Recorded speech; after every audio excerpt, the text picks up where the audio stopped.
হ্যাঁ, আমি সর্বাজ্ঞা। আমি জানি তোমার মনোবাসনা। তোমাদের জন্ম হয়েছে এই জগৎ কল্যাণের জন্য।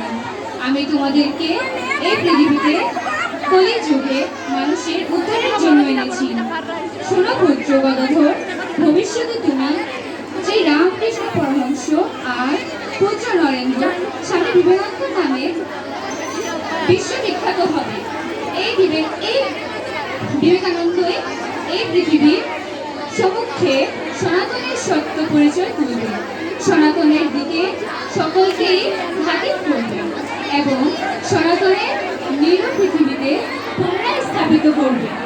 তুমি নরেন্দ্রের গুরু হয়ে তাকে সনাতনের পরিচয় দাও। তোমার দিক নির্দেশনাতেই নরেন্দ্র তার কর্ম করতে পারবে। তুমি আর নরেন্দ্র একে অপরের পরিপূরক হবে। আমার আশীর্বাদ সদাই তোমাদের সাথে থাকবে পুত্র। তোমাদের মঙ্গল হোক। জয় মা, জয় মা। বলো মা দক্ষিণেশ্বর কালী কি, বলো মা দক্ষিণেশ্বর কালী কি, বলো মা ভবতারিণী কি।